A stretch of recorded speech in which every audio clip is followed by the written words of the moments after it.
Puji Tuhan, puji Tuhan. Kita angkat pujian kita nyanyikan Bapa Engkau baik. Saya undang saudara yang berdiri. Engkau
Tuhan Yesus yang baik, malam hari yang indah ini kami ada di Ka'bah Tuhan.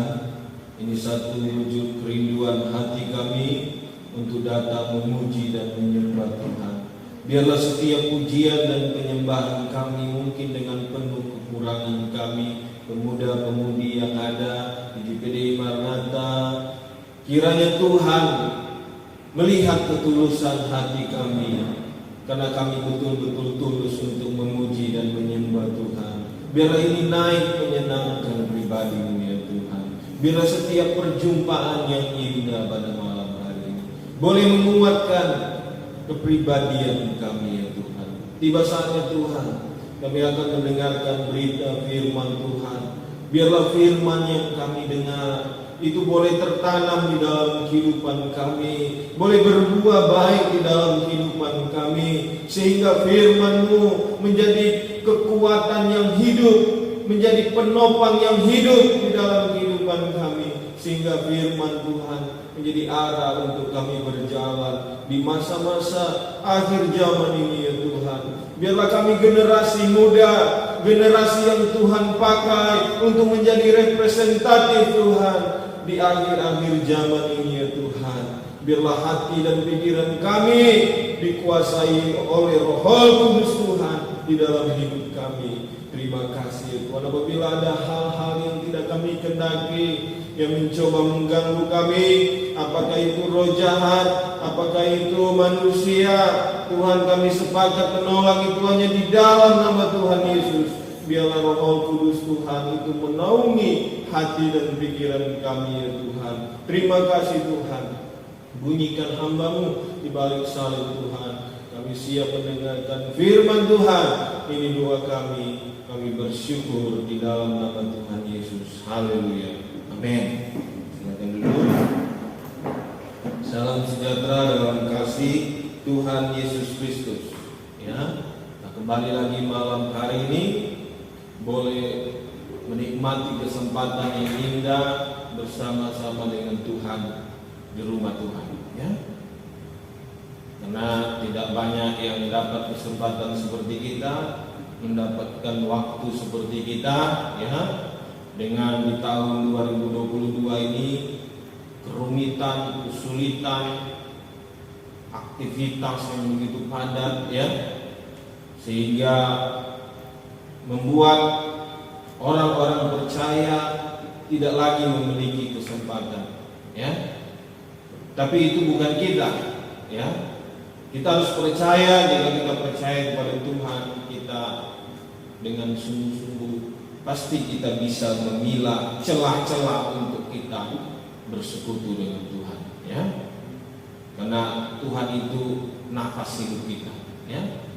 Biarlah itu menjadi bagian terindah bagi kita orang percaya, bagi kita pemuda-pemudi, sehingga itu bagian yang terus kita aktifkan dimanapun kita berada, ya.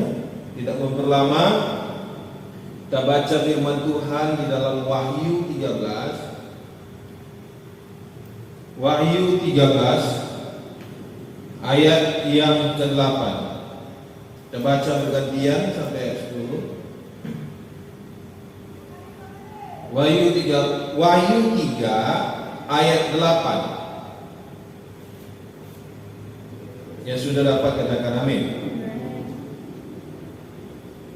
Aku tahu segala pekerjaanmu. Lihatlah, aku telah membuka pintu bagimu yang tidak dapat ditutup oleh seorang pun. Aku tahu bahwa kekuatanmu tidak seberapa, namun engkau menuruti firman-Ku dan engkau tidak menyangkal namaku. Lihatlah, beberapa orang dari jemaat iblis, yaitu mereka yang menyebut dirinya orang Yahudi, tetapi sebenarnya tidak demikian, melainkan berdusta, akan kuserahkan kepadamu. Sesungguhnya aku akan menyuruh mereka datang dan tersungkur di depan kakimu dan mengaku bahwa aku mengasihi engkau.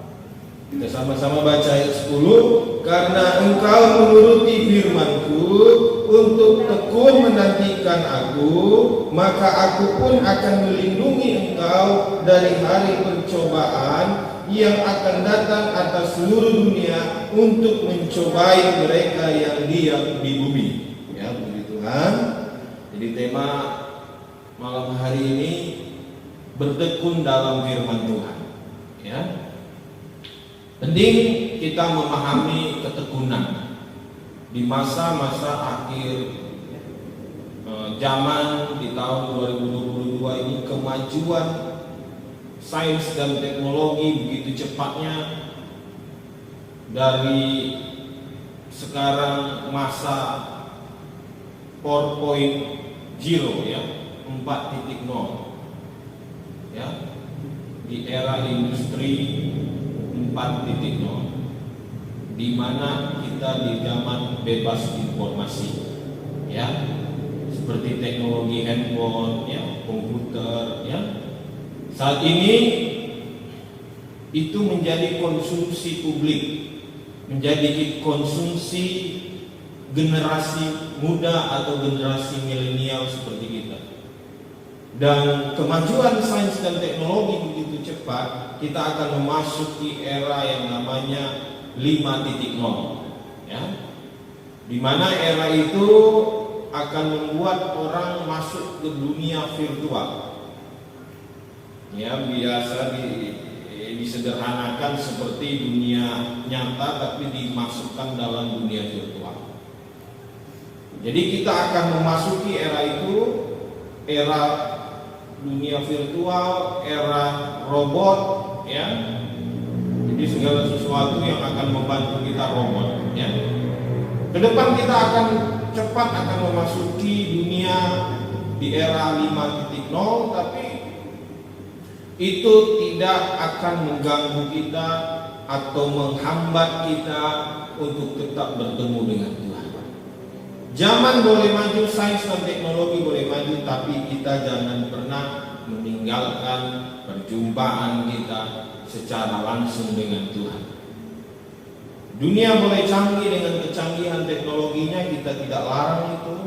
Firman juga tidak larang soal kemajuan teknologi, tapi jangan kita diperhamba dengan teknologi. tapi kita menguasai teknologi. Seperti surat ini dikatakan, ini surat Yesus ya, Tuhan kita kepada Yohanes, kepada jemaat di Philadelphia. Ya, ini surat Tuhan Yesus sendiri yang berkata. Di sini dikatakan, Yesus katakan, aku tahu segala pekerjaanmu, lihatlah. Ya, jadi Tuhan Yesus tahu segala pekerjaan kita. Kita kaum muda, ya Tuhan itu tahu apa yang menjadi kekurangan kita. Mungkin dalam perlombaan lomba lari, mungkin kita selalu juara ke-6 dari 6 yang ikut lomba. Tahun depan ikut lomba lagi juara 6 juga, gitu ya, dari 6 peserta lomba. Tuhan tahu, ya. Waktu engkau gagal dalam perlombaan, Tuhan tahu. Jangan pikir cuma Tuhan tahu di dalam gereja saja, enggak. Tuhan tahu di mana segala sisi yang kita lakukan. Tuhan tahu. Kalau kita gagal, Tuhan tahu. Kita sakit, Tuhan tahu. Apa yang kita kerjakan, Tuhan tahu. Apapun keadaan kita, Tuhan tahu. Dan harus kita iakan dalam hidup kita, Tuhan tahu. Karena Tuhan Maha Besar. Jangan kita batasi karena keadaan kita gagal, terus kita bilang sama Tuhan, Tuhan tidak ada dalam hidupku. Kenapa Dia meninggalkanku? Ya, jangan begitu. Kenapa Dia memutuskan hubungan denganku? Padahal Dia sering bawa gorengan ke aku, Dia bawa bakso ke aku. Tapi kenapa ya? Akhir-akhir ini aku tak pernah dibawa gorengan, tidak pernah dibawa bakso, tidak pernah ditelepon. Kenapa ya Tuhan? Tuhan kok tak suruh Dia sih suruh bawa gorengan ke aku lagi? Nggak suruh Dia sih suruh bawa bakso lagi? Tuhan ini tak tahu lah keadaanmu. Waktu kita bilang Tuhan tidak tahu keadaan kita yang menutup pintu itu untuk kita selalu terhubung dengan Tuhan. Artinya apa? Kita harus sadari Tuhan mengetahui setiap hal yang kita kerjakan, baik buruknya keadaan kita, Tuhan tahu. Dan kita harus iakan itu. Kita harus mengalami yang namanya mungkin itu kesakitan, mungkin itu kegagalan, mungkin itu kelemahan, penyakit. Ya, kita harus mungkin alami itu. Mungkin kita lihat, kenapa ya teman saya si B itu dia hidupnya happy aja, padahal dia tidak pernah berdoa, dia bukan orang Kristen, tapi hidupnya happy. Kemarin dia bawa motor, akhirnya dia bawa mobil, akhirnya dia bawa pesawat, gitu ya. Kok dia happy aja gitu? Terus dia juaranya dari kemarin juara 3, terus juara 2 dan juara 1. Nah saya jalan kaki terus tidak juara dari 45 siswa, saya juara 45. Ya. Mungkin kita lihat orang di luar sana yang tidak sembah Yesus, yang tidak berdoa, yang tidak menyembah Tuhan Yesus, kok hidupnya bahagia, kok hidupnya happy, hidupnya mantap. Itu kan menurut pandangan kita, bukan pandangan Tuhan. Ya, jangan ukur sesuatu dengan pandangan kita, baru kita bilang Tuhan itu tidak adil. Tuhan tahu apa yang terjadi dalam hidup kita. Mungkin kita lihat orang di luar sana yang tidak percaya hidupnya, kita dengan kacamata kita lihat happy-happy aja. Belum tentu ya. Alat ukur kebahagiaan bukan dengan material. Kalau kita orang percaya, alat ukur kebahagiaan yaitu Tuhan itu sendiri. Ya, jangan ukur Tuhan, jangan ukur kebahagiaan dengan material. Ya, kalau kamu bisa pintar, terus kamu dengan sombongnya, terus kamu dengan bahagianya bilang orang lain bodoh, waktu kamu tunjuk orang lain bodoh, maka kamu akan menunjuk balik 3 arah ke kamu. Dan kalau bisa lepas pun lepasnya satu, terikat dua. Ya. Jadi kebodohan kamu tunjuk orang lain bodoh, kamu sedang mengikat kebodohan dua kali di dalam hidup kamu. Makanya jangan bilang orang lain bodoh. Ya, kalau waktu kalian lihat teman kalian satu kali satu tidak tahu, jangan kita katakan dia bodoh. Kita bantu dia supaya tahu satu kali satu. Kita bantu, bukan kita katakan dia bodoh. Maka waktu kita katakan kamu bodoh, satu kali satu aja nggak tahu, di situ kamu akan ikat kebodohan di dalam diri kamu. Mungkin bukan matematika yang akan terikat kebodohan itu, tapi hal lain akan mengikat kamu. Ya, apa yang kamu tabur itu yang kamu tuai. Ya, jadi jangan pernah berkata gitu. Terus apa lagi? Kita suka maki-maki orang. Jadi semua unsur kebun binatang itu keluar ya dari namanya A. Apa huruf A? Huruf A apa? Salah satu contoh binatang huruf A. Hah? Ian apa? Hah? Apa huruf A? Oh, Tetek masa huruf A tidak tahu? Apa? Mikael? Ayam. Ya. Dia harus tahu dong huruf binatangnya, karena itu dari SD udah belajar. Jadi seluruh nama-nama binatang itu kita sebutkan untuk teman-teman kita. Ya, secara tidak langsung kita akan menabur sesuatu yang tidak bisa membuat diri kita menjadi baik. Ya. Jadi kalau kita tabur sesuatu yang bersifat tidak baik, maka bersifat tidak baik itu akan menguasai diri kita. Jadi taburlah sesuatu yang baik. Kalau engkau mau jadi baik, engkau mau berkata-kata yang baik, engkau harus tabur kata-kata yang baik. Harus berlaku baik. Apapun keadaan kita, kita jangan bilang Tuhan tidak tahu. Tuhan tahu, ya, Tuhan tahu.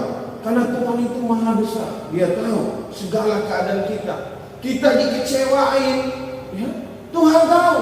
Kita sudah baik sama dia, terakhir dia bakso, terakhir dia miso, terus terakhir dia makan gorengan, telepon dia terus akhirnya dia kecewain kita dengan cara dia fitnah kita atau dia meninggalkan kita. Bukan berarti kita kecewa dengan hal itu. Mungkin perasaan yang saat itu terjadi oke. Namanya manusia normal tentu sedih ya. Dulu baik, tapi akhirnya menfitnah dan meninggalkan kita. Terus kita bilang Tuhan tidak tahu. Kalau Tuhan tidak tahu, Tuhan tidak akan membuka kejahatannya. Ya? Karena Tuhan sayang, maka Tuhan akan membuka seluruh lembaran yang tidak baik terhadap orang yang ingin menyakiti kita.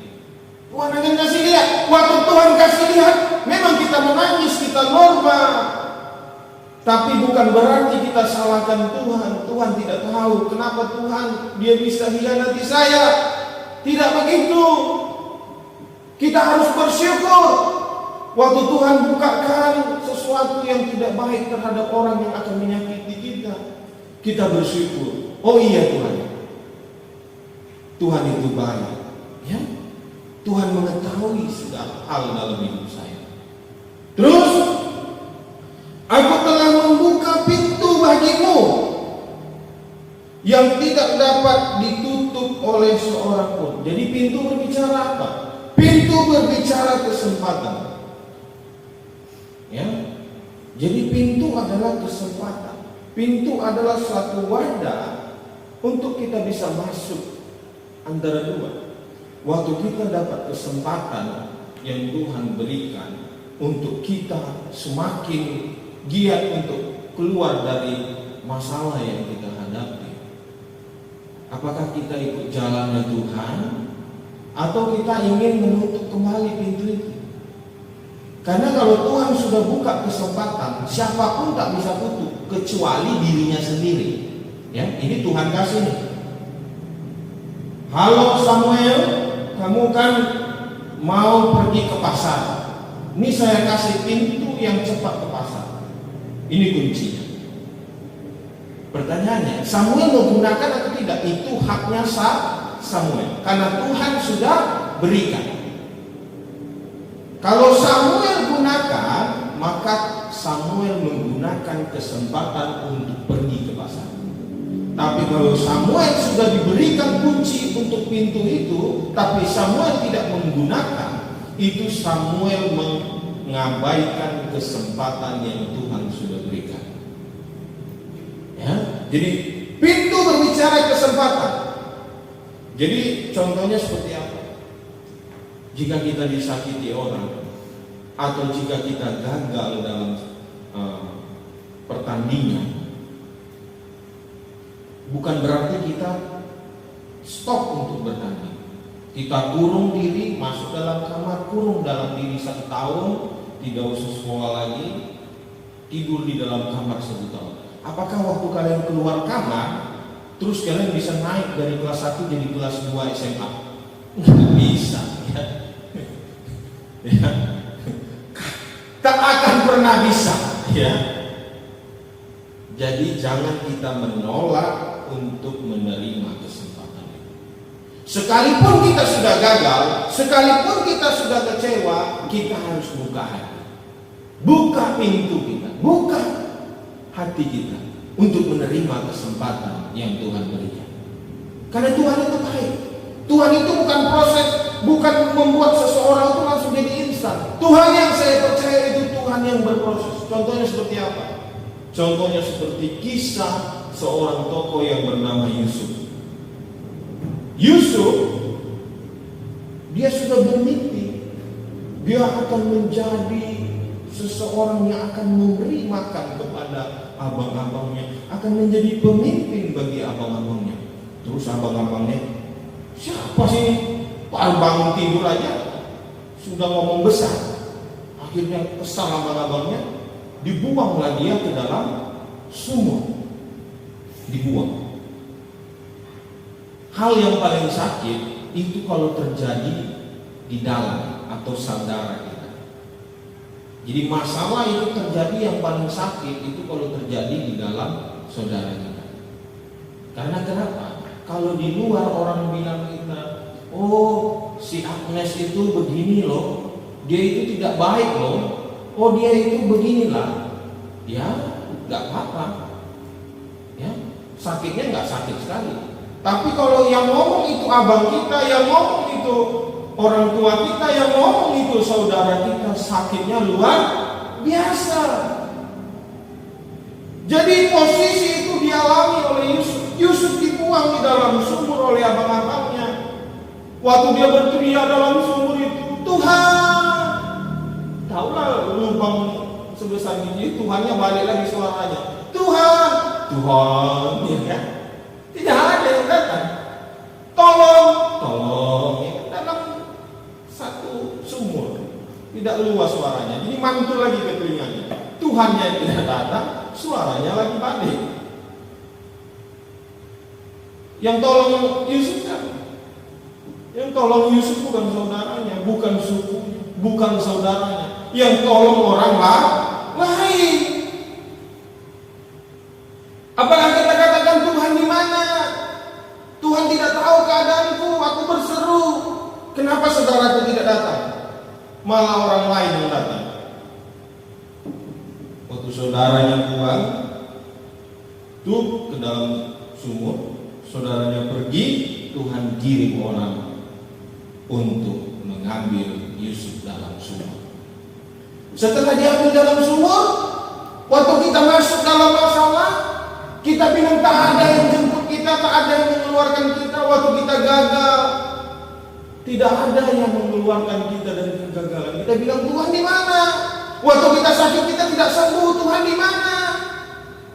Ya, Tuhan di mana? Tidak ada yang mengeluarkan kita dari sakit. Waktu kita kena COVID, Tuhan di mana sih? Kok tak halangi saya supaya tidak kena COVID? Seringkali kita begitu, ya. Kita tanya Tuhan di mana? Suara itu balik lagi. Tuhan di mana? Gitu ya. Tuhan yang nggak ada, tapi ternyata Tuhan kirim orang untuk mengeluarkan Yusuf dari sumur. Yang tolong dia bukan orang yang dikenal. orang tidak dikenal. Diangkat dia, ternyata setelah diangkat dia dari sumur, diapakan? Dijual jadi budak. Setelah dijual jadi budak, yang beli istri Potifar.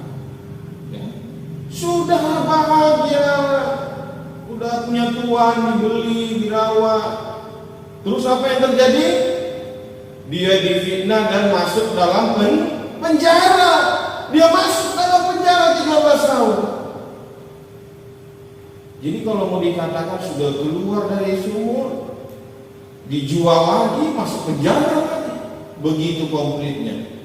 Kalau orang sudah masuk dalam tahanan sel atau sekarang disebut narapidana, maka orang mau dekat pun susah. Karena kenapa? Karena dia mantan narapidana. Itu susah. Tapi dalam Tuhan tidak ada yang tidak mustahil. Tuhan bisa rubah segala keadaan pun. Apapun mantan kita tidak punya orang tua, ya, kita tidak dianggap anak. Makanya Mazmur Daud katakan, sekalipun ayah dan ibuku meninggalkan aku, walaupun kita tidak dianggap anak, ataupun kita tidak punya orang tua lagi, kita sebatang kara, karena kita generasi muda, kita orang percaya, kita tidak menjadi kecewa. Kita tidak menjadi kecewa. Kita tetap semangat, tetap berjuang. Seperti Yusuf, dia tetap berjalan. Kisah ini sudah dijelaskan dari sekolah minggu, dari hamba-hamba Tuhan yang menyampaikan khotbah, pasti sudah pernah dengar. Tapi waktu dia di dalam penjara, Tuhan angkat, langsung. Ya, tidak ada di dalam pemerintahan sekarang orang langsung naik jadi orang nomor 2 di dalam negara atau di dalam kerajaan. Tidak ada. Dia tidak melewati karir-karir politik, langsung dari penjara langsung menjadi pemimpin. Kalau mendengarkan kisah Yusuf enak, coba jadi Yusuf. Ya. Jadi kalau kita mengalami hal-hal yang lain, mungkin kita masih dalam taraf kegagalan. Kenapa ya mama saya tidak perhatikan saya? Kenapa ya bapak saya tidak perhatikan saya? Itu kan menurut kita. Menurut kita. Tuhan tidak ambil. Ya. Kenapa ya teman saya itu tidak baik? Itu kan menurut kita, bukan menurut Tuhan. Makanya kita harus bertekun dalam firman Tuhan supaya pikiran dan hati kita ini disinkronkan dengan firman Tuhan, sehingga kita tak berpikir aneh-aneh. Terus yang tidak dapat ditutup oleh seorang pun. Jadi kalau kita udah buka pintu yang Tuhan kasih itu, kesempatan yang Tuhan kasih itu, siapapun mau tutup tidak bisa, kecuali kita sendiri yang Tuhan berikan kepercayaan itu. Terus, aku tahu bahwa kekuatanmu tidak seberapa. Artinya kita manusia yang terbatas. Kita butuh firman Tuhan. Kita butuh Tuhan. Karena kita adalah manusia terbatas. Apa contohnya terbatas seperti apa? Bisa nggak kita nggak makan 100 hari? Nggak bisa. Kita harus makan. Kalau nggak mati kita. Itu kan itu kebutuhan primer kita. Yesus juga alami itu. Yesus dia merasa lapar, dia merasa haus, dia merasa capek. Yesus alami waktu dia jadi manusia. Dia alami, dia tahu bahwa manusia itu terbatas. Tuhan tahu waktu kita masuk dalam sumur. Tuhan tahu. Bukan berarti Tuhan tidak tahu apa keadaan kita, apa yang kita lakukan, apa yang kita kerjakan. Tuhan tahu. Tapi waktu Tuhan kasih pintu kita gagal lagi, bukan berarti kita stop. Tuhan, inilah terakhir aku berjuang. Jangan. Tetap di dalam pertandingan Tuhan. Kalau Tuhan kasih kesempatan, kita terus.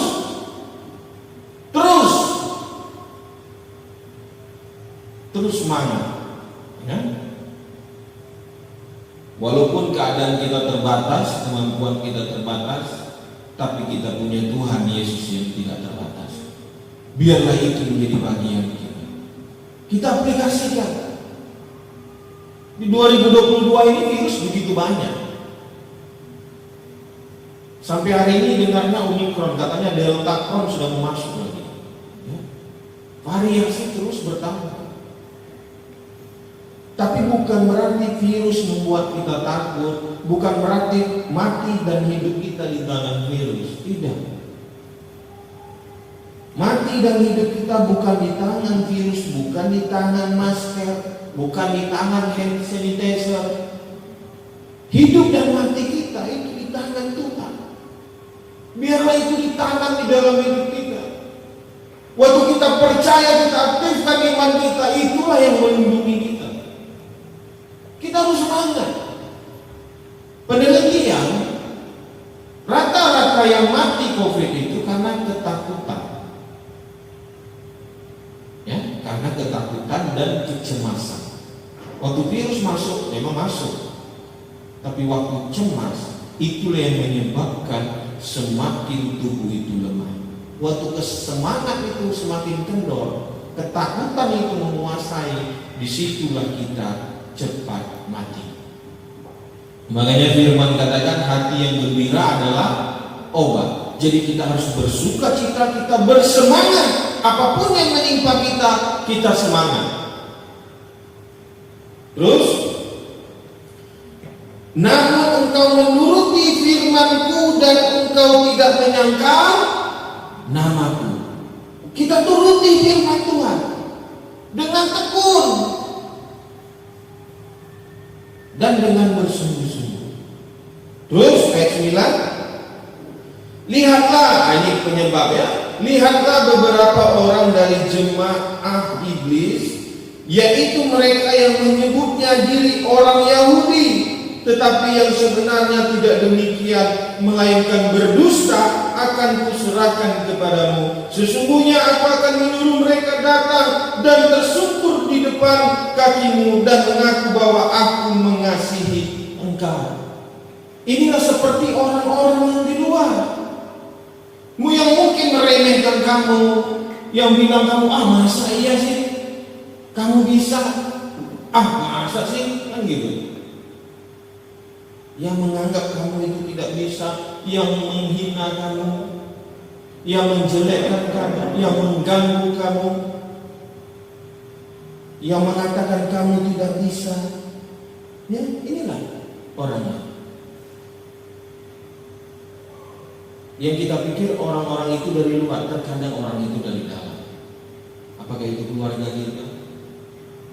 Ya? Orang merendahkan kita. Orang berkata mungkin kita tidak mampu.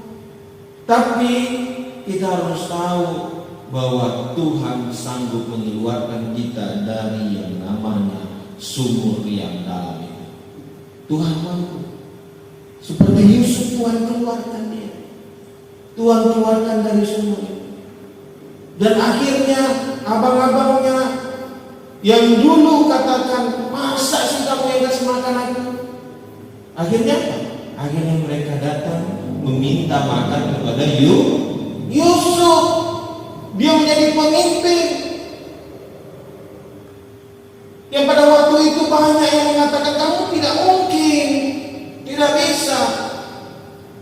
Kalau kamu nanti putus dari aku, hai Hani, nanti kamu akan menyesal. Kamu akan larut, lalu kamu bunuh diri. Jangan kita ditakuti oleh katanya.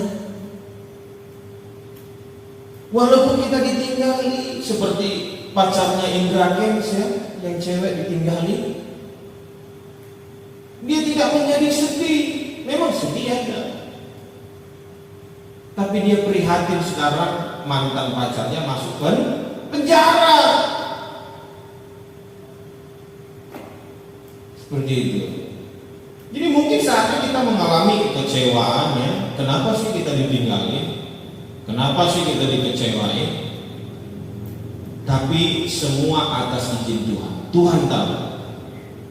Mungkin dengan kejadian itu Tuhan sayang kita. Tuhan memperlihatkan keburukan seseorang sehingga kita terima itu. Bukan kita salahkan Tuhan, bukan kita salahkan diri kita. Kita harus bersyukur fakta dan kenyataan Tuhan berikan dalam hidup kita, sehingga kita semakin dekat dengan Tuhan, semakin bertekun dalam firman Tuhan. Seperti ayat selanjutnya, karena engkau menuruti firman-Ku untuk tekun menantikan Aku. Ya. Jadi tekun itu apa terjemahan dalam Kamus Besar Bahasa Indonesia? Tekun itu rajin. Rajin itu artinya sesuatu yang kita lakukan berulang-ulang. Jadi firman itu kalau kita dengar berulang-ulang, kita lakukan berulang-ulang, bukan cuma satu hari dari jam 7 pagi sampai jam 7 malam sampai jam 7 pagi lagi. Tapi cuma di hari itu aja kita baca firman, habis itu enggak lagi. Ya itu bukan rajin namanya. Ya. Jadi rajin itu sesuatu yang berulang-ulang kita lakukan dan kita dengar. Jadi kalau dengar satu tema firman, ayat firman, saya kan tak pernah dengar ini, ngapain lagi saya dengar? Bukan begitu ya, karena firman itu selalu baru tiap hari. Jadi kita tetap dengar supaya kita makin hari makin kuat. Mungkin kita sudah mulai lemah di dalam hal yang pernah kita dengar, tapi waktu kita dengar kembali itu, maka kita semakin kuat. Bukan hanya dengar, kita lakukan, kita baca dan kita lakukan. Firman itu harus rajin kita lakukan. Supaya apa? Untuk tekun menantikan Aku, maka Aku pun akan melindungi engkau dari hari pencobaan yang akan datang atas seluruh dunia untuk mencobai mereka yang diam di bumi. Ya, jadi firman itu adalah satu hal yang akan melindungi kita dari segala pencobaan. Apakah itu pencobaan kita gagal, kita masuk dalam sumur, kita dibuang di penjara, kita tidak tahu membaca, kita tidak tahu menulis, kita tidak tahu handphone, kita tidak tahu teknologi, kita tidak tahu komputer. Mungkin kita tidak tahu, tapi kalau kita dikasih kesempatan, kita terima terus. Mungkin kita pelan-pelan, tapi pelan-pelan, tapi pasti kita terima. Dan itu harus kita tanamkan dalam hidup kita. Mungkin kita sakit, jatuh sakit, tapi Tuhan katakan kita jatuh tidak sampai tergeletak. Karena Tuhan itu Alfa dan Omega, yang awal dan yang akhir. Yang awal dan yang akhir. Jadi dia memiliki awal dan dia memiliki akhir. Maksudnya apa? Maksudnya begini, Tuhan tahu masa depan kita, dan dia bisa rubah masa depan. Dia tahu yang awal, dia tahu yang akhir. Jadi waktu bumi diciptakan, waktu kita dilahirkan, dia tahu. Setelah kita mati nanti dia tahu. Karena dia yang awal dan yang akhir. Masa depan itu ada sama dia. Bukan dia masa depan, tapi dia sang masa depan. Ya. Oh, kita datang ke Yesus supaya nanti kita dapat masa depan. Ya. Bukan begitu maksudnya. Maksudnya Yesus itu sang masa depan. Dia adalah masa depan. Jadi waktu kita datang ke Yesus, kita memiliki masa depan.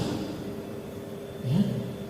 Masa depan yang baik. Tidak mungkin Tuhan merencanakan kecelakaan dalam hidup kita. Makanya untuk itu, mari kita bertekun, rajin sama Tuhan.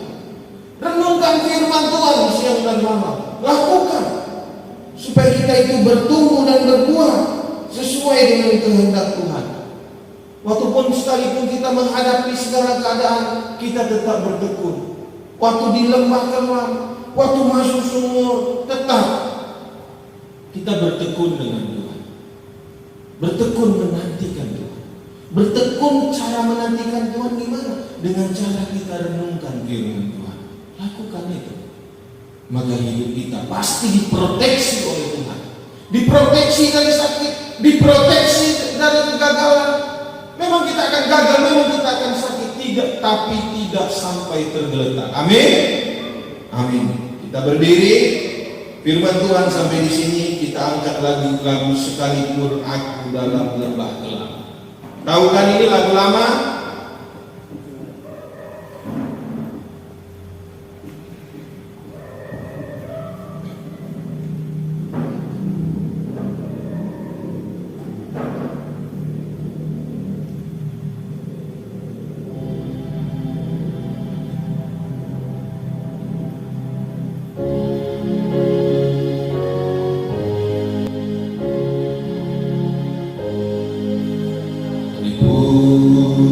Aku dalam lembah gelap, ku tak takut sebab Kau besertaku. Sekalipun badai topan datang menerpa, ku tak gentar sebab Kau di sisiku. Sekalipun aku dalam lembah gelap, ku tak takut sebab Kau besertaku. Sekalipun badai topan datang menerpa, ku tak gentar sebab Kau di sisiku. Aku percaya, aku percaya,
kami semakin hari semakin cinta di dalam hadirat Tuhan. Kami semakin cinta di dalam naungan Tuhan. Kami semakin cinta dalam firman Tuhan.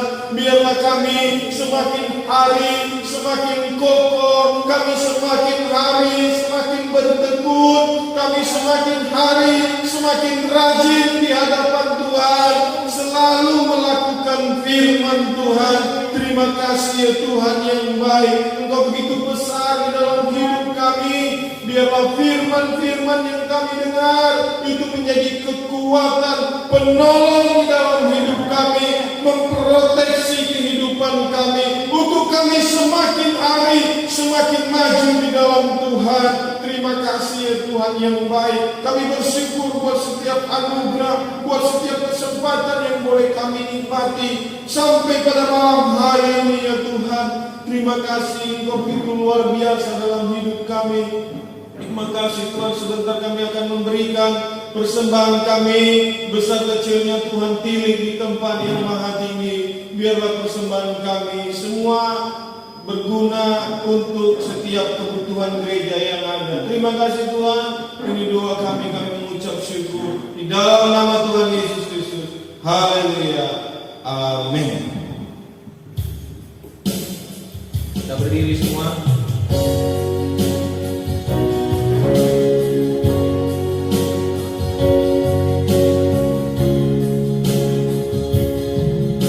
Terima kasih Tuhan untuk kasih setia melalui dalam hidup. Terima kasih Yesus untuk kebaikan sepanjang hidup. Terima kasih Yesus atas anugerah yang Kau beri kami. Tuhan adakan syukur bagimu. Selamat malam ini, selamat malam ini. Tuhan adakan syukur bagimu.